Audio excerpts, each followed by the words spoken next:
FNAF has had a lot of installments in the franchise throughout the years, and today I wanted to rank all the games by how scary they are.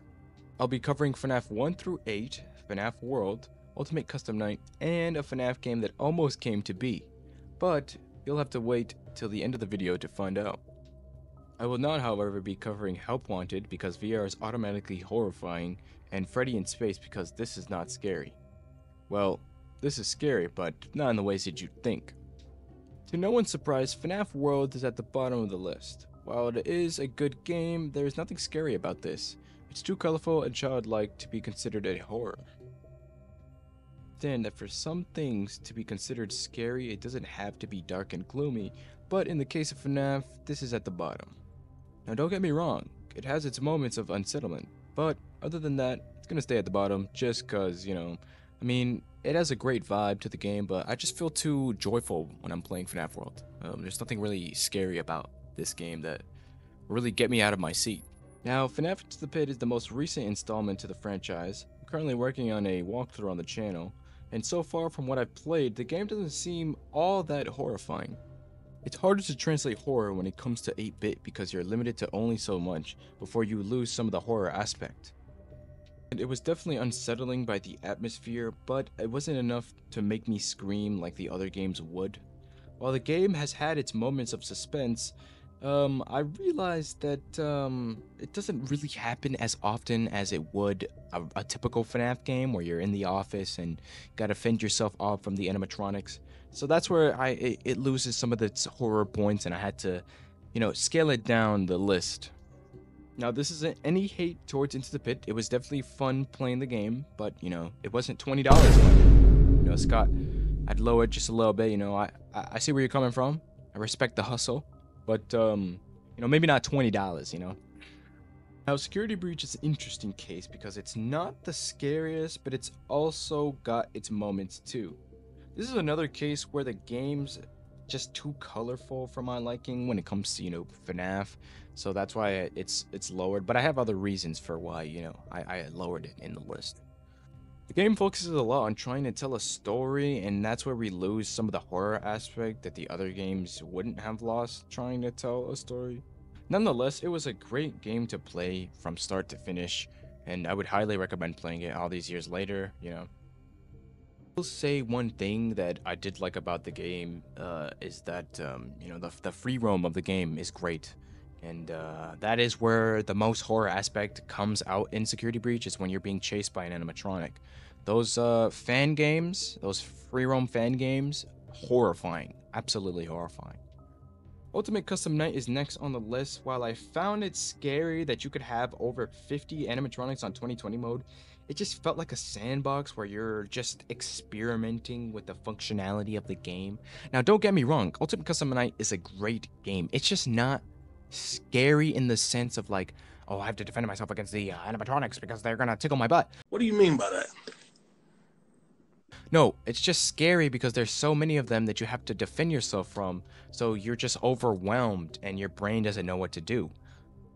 A lot of you might hate for this one, but this is my list after all, and I'm about to say the most atrocious thing ever, but I don't think FNAF 3 is all that scary. In fact, I think it just lacks a little bit of horror. Just a little bit. The phantom jump scares were without a doubt the scariest part of the entire game. But Springtrap wasn't really like the villain that we wanted, right? I'm not hating on the game itself. I think it's one of the more unique, if not the most unique game in the franchise when it comes to the mechanics. I think Springtrap could have just been a little bit scarier. His design was horrifying, of course, but I felt like his jump scare and his mechanic of like, walking down the hallway and wasn't really like appealing to my sense of horror. And I get scared like a little bitch, bro. Now, I will say this, the game is somewhat based on soundtracking, so that really does help Springtrap into the case that he can be scary at times. And this aspect of soundtracking is going to assimilate later down the line into like games like FNAF 4 and FNAF Sister Location. But it all really started with Springtrap, so I could thank him for that, because those aspects later down the line make FNAF terrifying. Now, the only reason I'm putting Pizza Simulator so high on the list is because of the gameplay aspect when you're not playing the minigames. Hear me out, hear me out. Of course, the minigames are not scary, but when you're not playing them and you're just playing the game for its regularity, I'd say it's scarier than FNAF 3. Despite how simplistic the animatronics are, there's still somewhat of an aspect that makes the game off edge, like you're being watched the entire time, and you really just never know when to not do something.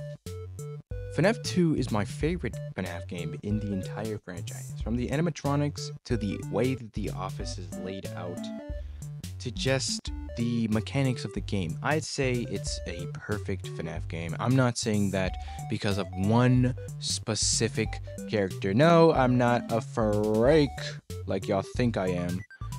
I just, I love this game. It's not because of this, it's because of this. Part of the reason why FNAF 2 is considered my favorite and why it's so high up on the list is because of the difficulty level of the game. It's been enhanced dramatically. You have to atone to 3 of the toy animatronics alongside 4 of the withered animatronics alongside the puppet, which you have to check every few seconds, to make sure that you're not losing. So it really keeps you on your toes the entire time so that you're just always doing something instead of just being in the office waiting for the animatronics to move and this and that. There's always something to do when you're playing FNAF 2, and that's why I love this game and another game that I'm going to talk about in a little bit. I think another scary thing about this game is that it actually has you do like labor. You gotta put a mask on, you gotta flash the lights, you gotta atone to the puppet, and that's scary. Doing labor is scary. Working is scary, guys. Now, FNAF's location is where the game took a drastic change in pace when it came to the mechanics. You had to do a lot of different things like cleaning the animatronics and scooping them and trying to escape, and it was always something different in every night. There was always something different to do in Sister Location, and that's what made it so unique. And how can we forget about Night 4 in Sister Location when Ballora was getting her back blown out by the scooper? Yep. And great times. I loved seeing this part so much.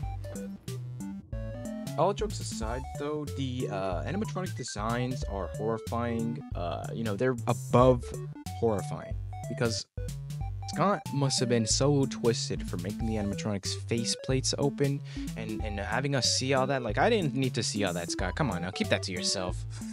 Well, I will thank you for giving us this. You should make more of this, actually. You should make a whole FNAF game just like that. I'll throw the roster right there. Boom, there's the FNAF game. It's Five Nights at Freaky's, and you should make that. That would be a great game. I would play it. I would buy it 100 times, and I would Alright, don't mind that. That wasn't actually me. That was somebody else. Remember when I said that sound detection was going to play a better role? It plays a much significant role in this game where you have to really hone in on your senses to survive most of the other nights. And if you don't, then you're dead because I got bad or whatever. But let's move on to the most obvious pick of the list, FNAF 1. And this is to no one's surprise. FNAF 1 is so high on the list because it has just revolutionized indie horror games as a whole, like for forever, I'd say. There's just something about the first game where it's just so eerie and unsettling, and it's so quiet too. The first game is so quiet for the most part. I mean, there's the phone guy who's just yapping his ass off, but minus that and the animatronics making sounds here and there, you really have to be on a different type of timing when it comes to playing FNAF. If you're really all about that, FNAF 1 isn't really, the hardest game in the world, but I feel like it brings what other horror games nowadays, and I feel like back then too, when it was blowing up back in like 2013, don't really bring to the table anymore. Like Poppy's Playtime and Garna Ban Ban just don't hit the same like FNAF 1 did, and that's why I feel like it should go this high up on the list. But a game that's even higher than FNAF 1, and no surprise about that, is Five Nights at Freddy's 4. It has the scariest gameplay, it has the scariest animatronic design, it has the scariest jump scares in the entire series. The gameplay is relatively easy, but you have to consistently check your surroundings in order to survive. You're telling me if you seen this, you wouldn't shit yourself? This is fucking terrifying. Like, I would never show this to my fucking kids if I had them. And you're telling me that this isn't horrifying? Look at the title screen. That's the scariest title screen to a horror game that I've ever seen. Like, that's horrifying. Scott, yeah, calm it down a little bit. I mean, I guess he has with the other games of recently, but when back then, yo, he used to... Oof. Now for my honorary mention. If you remember at the beginning of the video, I mentioned that there was a FNAF game that almost came to be, and this is me spitting off the dome. I don't have a script anymore. FNAF Plus. FNAF Plus is horrifying. I know it's a remake of the first game, but it is genuinely like the scariest FNAF game that I have ever played, honestly. It's just like the animatronics can be on either side that they want. They look horrifying. Look at Bonnie. I don't want him. Close your mouth, bro. No one wants to see that. He wears pants too. Like, you think you're so cool. Ooh. Unfortunately, this game never came to be because there was complications with the development team and stuff happened. Very controversial and people were getting canceled, and it's a whole video on itself. Somebody's probably discussed it on YouTube. It's not going to come from me.